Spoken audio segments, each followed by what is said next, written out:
SIP के जरिए जो लॉन्ग टर्म वेल्थ क्रिएशन है, इसे कैसे क्रिएट किया जाएगा? एक रूल है 7531। मीन्स कम से कम आप अपने सिप को 7 साल के लिए कीजिए और बहुत ज़्यादा सेक्टर में 5 से ज़्यादा सेक्टर्स में आप उसको डिवाइड मत कीजिए। जैसे लार्ज कैप हो गया, मिड कैप हो गया, स्मॉल कैप हो गया, फ्लेक्सी कैप हो गया, ग्रोथ फंड हो गया। आप ऐसे सेक्टर्स में इन्वेस्ट कीजिए, 5 से ज़्यादा आप मत कीजिए।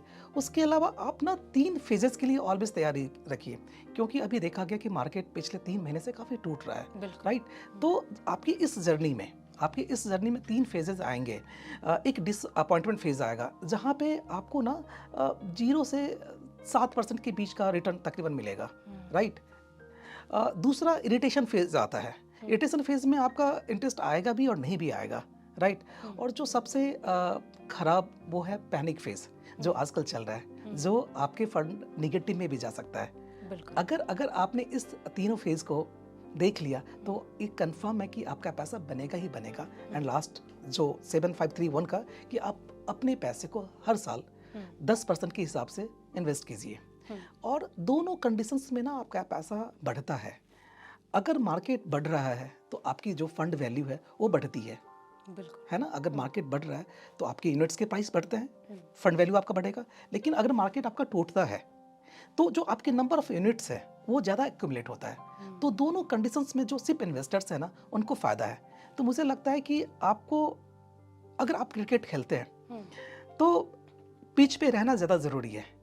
अगर आप आउट हो गए तो आप ना 1 रन बना सकते हैं, ना 2 रन बना सकते हैं, ना सिक्सर मार सकते हैं। अगर आप एक बार पिच पे है ना, अगर आप पिच पे हैं तो आप कोई भी शॉट खेल सकते हैं। इसी तरीके से अगर मार्केट टूटता है ना, तो अगर आपके पास में पैसे नहीं हैं तो आप उस मार्केट में इन्वेस्टेड रहिए।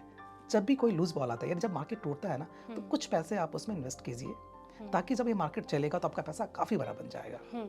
आपकी बात से एक सवाल ये उठ जाता है, जैसे कि आपने कहा कि जब बाजार टूटता है, मार्केट टूटता है, ऐसी सिचुएशन क्रिएट होती है, तो उस टाइम पे कई सारे जो लोग इन्वेस्टर होते हैं, उनके दिमाग में ये आता है कि क्या हमें अब वापस ले लेना चाहिए, एसआईपी अपनी वापस वो कर लेनी चाहिए। तो ऐसी सिचुएशन में क्या करना चाहिए? मैं आपको एक एग्जांपल कई लोग पैनिक हो जाते यस हैं। मैं आपको एग्जांपल देता हूँ कि सबके घर में गोल्ड है। आपके पास भी है, मेरे पास भी है, मेरी माँ के पास भी है गोल्ड। आज रेट 80,000 रुपये का है।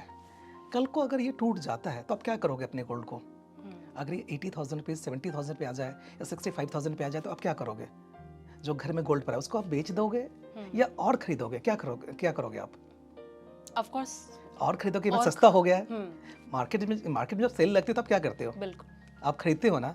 उसी तरीके से, लेकिन प्रॉब्लम क्या है, ऐसा देखा गया स्टॉक मार्केट में ना, जब मार्केट टूटता है ना तो लोग पैनिक होकर बेच देते हैं, जबकि वो सही टाइम है निवेश करने का। अच्छा, उस टाइम पे? यस, आप ये देखिए ना कि जब आप सिप कर रहे थे, एक समय ऐसा था जहाँ पे आपको 10 रुपये का एनईवी था। अगर आपने 5,000 रुपीज़ इन्वेस्ट किया तो आपके पास में 500 यूनिट्स आ गया। लेकिन वो 10 रुपीज़ अगर आज 8 रुपये हो जाता है तो आपकी नंबर ऑफ यूनिट्स बढ़ जाएगा। अच्छा। तो उससे क्या फ़ायदा होगा जब ये मार्केट चलेगा ना, तो ना, क्योंकि number of units he multiply करता है एनएवी को, तो आपके पास में ज़्यादा पैसे होंगे। तो कभी भी जब मार्केट टूटे ना, तो आपको अपने सिप के इन्वेस्टमेंट को बढ़ाना चाहिए, न कि कम करना चाहिए।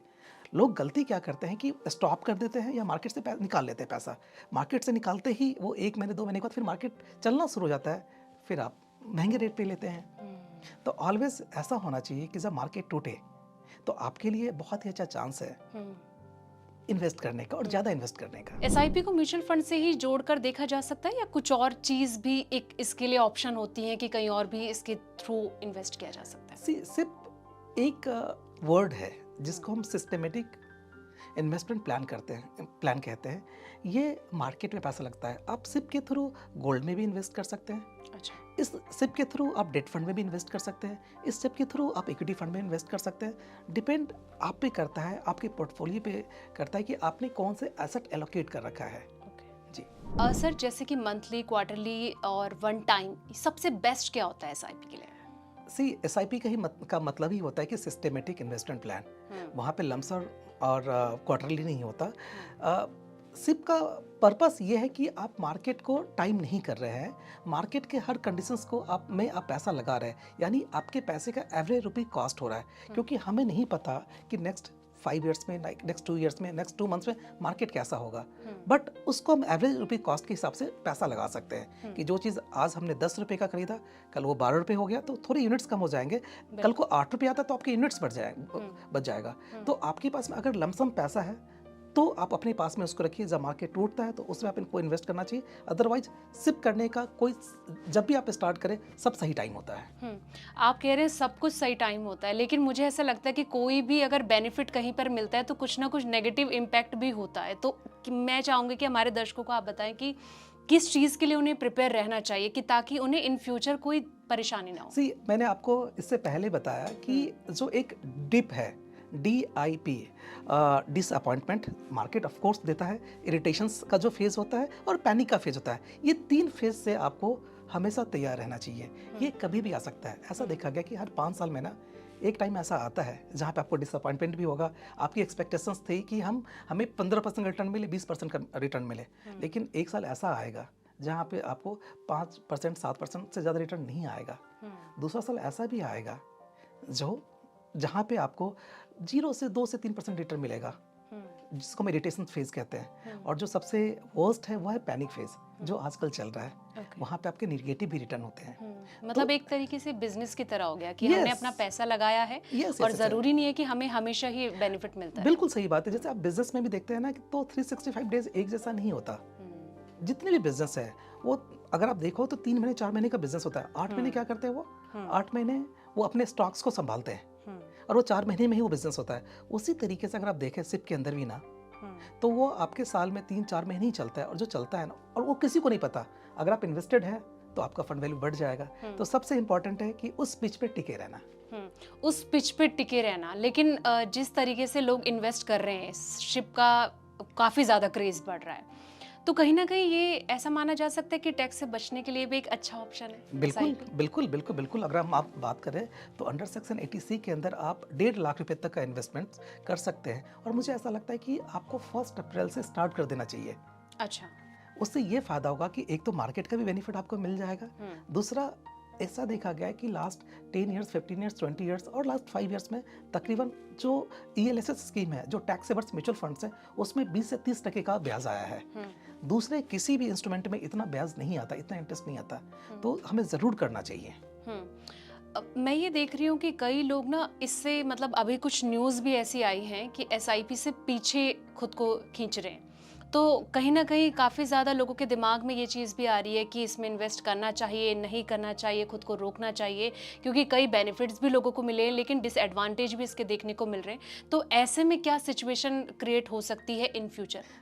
क्या प्लानिंग करनी चाहिए? इसीलिए देखा गया कि आप ना दो प्लेटफॉर्म है हिंदुस्तान में म्यूचुअल फंड खरीदने का।